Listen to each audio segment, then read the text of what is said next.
શ્રીમદ ભાગવત 10મો સ્કંધ 34મો અધ્યાય.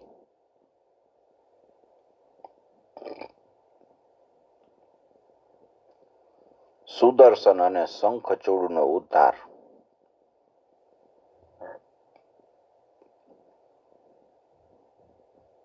શ્રી શુકયુવાચ. એકદા દેવયાત્રાયામ ગોપાલા જાત કૌતુકાઃ અનોભિરંડુદુક્તે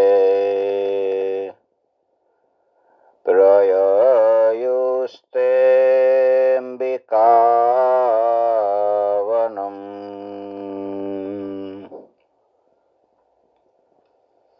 તત્ર સ્નાત્વા સરસ્વત્યાં દેવં પશુપતિં વિભું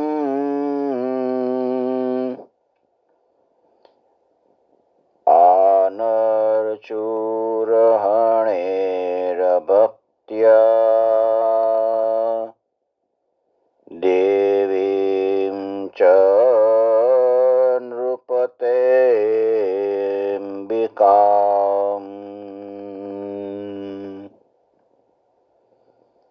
શિવરાત્રીનો દિવસ નંદ બાવા અને ગોપજનો બધાય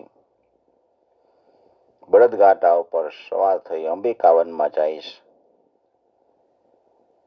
સરસ્વતી નદીમાં સ્નાન કરી અને ભગવાન શંકરજીનું અને ભગવતી દેવી અંબિકાનું બહુ જ ભક્તિભાવપૂર્વક પૂજન કર્યું. અને પછી અનેક પ્રકારના દાન આપે છે, બ્રાહ્મણોને ભોજન કરાવે છે. એવું જ ઈચ્છતા હતા કે બસ શંકર ભગવાન અમારા પર પ્રસન્ન થાય. નંદ સુનંદ વગેરે ગોપોએ ઉપવાસ કર્યો છે અને નદીના કિનારે સૂઈ ગયા. એ અંબિકાવનમાં એક મોટો અજગર રહેતો હતો, ભયંકર. દેવ વસી આવી ગયો અને નંદજીને પકડે છે. નંદ બાવા તો ખૂબ બૂમ પાડવા લાગ્યા છે, કૃષ્ણ કૃષ્ણ, બચાવો બચાવો, આ અજગર મને ગળી જાય છે, જો બેટા હું તારા શરણમાં છું, મને બચાવ. બધાય ગોપો જાગી ગયા અને અજગરના મુખમાં નંદજીને જુએ છે ને એકદમ ગભરાઈ ગયા. અડધા બળેલા લાકડા હોય ને એનાથી અજગરને મારે છે, ધગધગતા ઉંબાળિયાથી અજગરને દજાડે છે, છતાંય અજગર તો એને છોડતો જ નથી.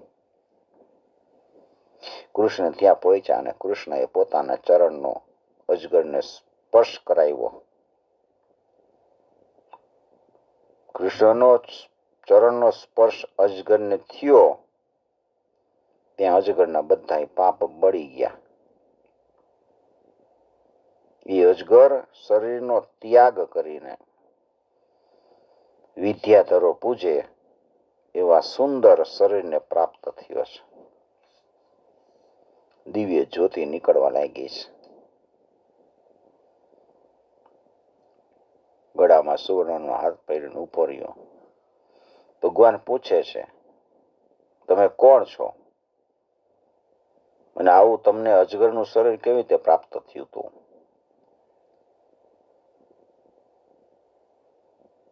અજગર કહે છે કે હું પેલા વિદ્યાધર નામનો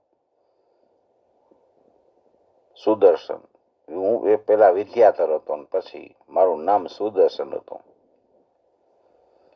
મારી પાસે બહુ સૌંદર્ય હતું. હું વિમાનમાં બેસીને એકવાર જાતો હતો ને ત્યાં અંગીરા ગોત્રમાં કદરૂપા ઋષિને મેં જોયા અને મને મારી સુંદરતા પર અભિમાન, મેં એ ઋષિની હાંસી કરી એટલે મારા ઉપર ક્રોધ કર્યો અને મને શ્રાપ આપ્યો કે તું અજગર થઈ જા. મને અજગર યોની મળી.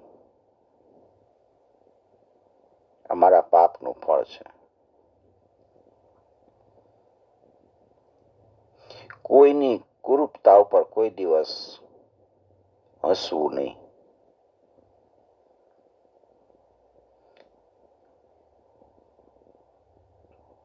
અજગર થઈ જાઉં, અજગર થઈ ગયો, મારા પાપનું ફળ છે. એને મારા ઉપર અનુગ્રહ કરવા માટે જ મને શાપ આપ્યો હતો.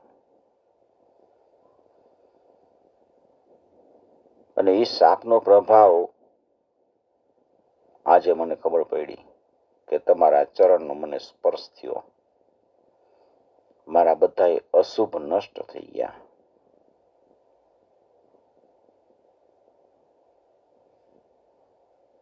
પ્રભુ, જે લોકો જન્મરૂપી મરણરૂપી સંસારથી ભયભીત થઈ જાય, એ આપના ચરણનું શરણ લે તો એના બધા ભય દૂર થઈ જાય છે.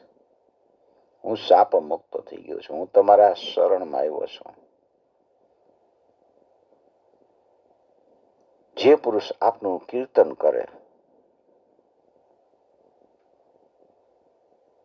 એ પોતાને તથા બધા શ્રોતાઓને પણ તુરંત પવિત્ર કરી દે છે. પછી મને તો આપે પોતાના ચરણ સ્પર્શથી મને સ્પર્શ કર્યો છે. ચરણ કમળથી મને સ્પર્શ કર્યો છે.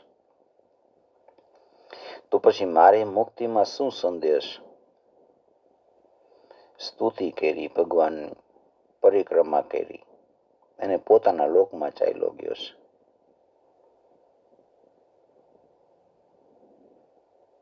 પ્રપન્નોસ્મે મહાયોગિન મહાપુરુષોત્પતે અનુજાની મામ દેવ સર્વલોકેશ્વરેશ્વર.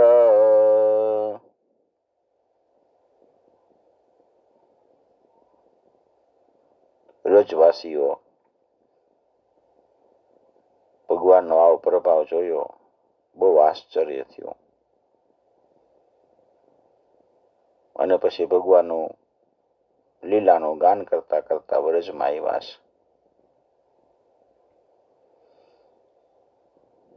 એક દિવસ કૃષ્ણ અને બલરામ રાત્રિના સમયે વનમાં ગોપીઓની સાથે વિહાર કરતા હતા. સંધ્યાકાળ થયો. આકાશમાં તારા દેખાતા હતા. ચંદ્રમાનો પ્રકાશ પ્રસરી રહ્યો હતો. ત્યારે બલરામ અને કૃષ્ણએ બે જણાએ રાગ છેડ્યો છે. એના રાગના સ્વરોથી આરો અવરોથી અત્યંત સુંદર કર્ણપ્રિય લાગતો હતો. કાનને આનંદમાં તરબોળ કરી દે એવો રાગ. ગોપીઓ બધી મોહિત થઈ ગઈ. પોતાના શરીરનું ભાન ન રહ્યું. કૃષ્ણ અને બલરામ બે ભાઈઓ આવી રીતે સ્વચ્છંદ વિહાર કરે છે. અને એ સમયે ત્યાં એક શંખચૂડ નામનો યક્ષ આવે છે, કુબેરનો અનુચર. બે ભાઈની નજર સામે જ ગોપીઓને લઈને ઉત્તર દિશા તરફ ભાગ્યો છે. ગોપીઓ એકદમ રડી રડીને બૂમો પાડવા લાગી છે. બે ભાઈઓએ જોયું કે કોઈ ચોર હોય, ગાયને હાંકી જાય ને એવી રીતે આ યક્ષ અમારી પ્રિય ગોપીઓને લઈ જાય છે. અને ગોપીઓ હે કૃષ્ણ, હે રામ એમ પોકારી પોકારીને રડે છે. એ સમયે બે ભાઈઓ એના તરફ દોડ્યા છે, ડરો નહીં કરતી.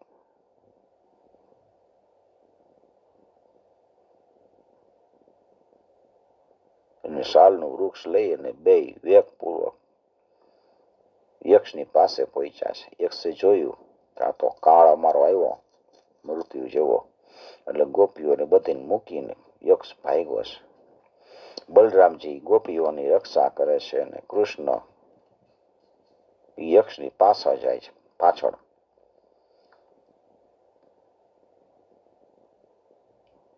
ઈચ્છતા હતા કે આના માથા ઉપરનો ચૂડામણી કાઢી લઉં. જ્યાં જ્યાં યક્ષ ભાગીને ગયો એની પાછળ પાછળ ગયા અને પછી એને પકડી અને માથા ઉપર એક મુઠ્ઠીનો પ્રહાર કર્યો અને ચૂડામણી સહિત એનું મસ્તક ધડથી અલગ થઈ ગયું. આવી રીતે ભગવાન શંખચૂડને મારીને એનું તેજસ્વી મણી લઈને આવ્યા છે અને બલરામજીને આપ્યો છે. શંખચૂડ નિહત્યેવમ મણિમાદાય ભાસ્વરમ અગ્રજાયા દદાત પ્રીત્યા પશ્યન્તી નામ ચ યોષિતામ. ઇતિ શ્રીમદ્ભાગવતે મહાપુરાણે પારમહંસ્યામ સંહિતાયામ દશમસ્કંધે પૂર્વાર્ધે શંખચૂડવધો નામ ચતુસ્ત્રિંશોऽધ્યાય. શ્રીકૃષ્ણાર્પણમ સમર્પયામિ. ઓમ નમો ભગવતે વાસુદેવાય.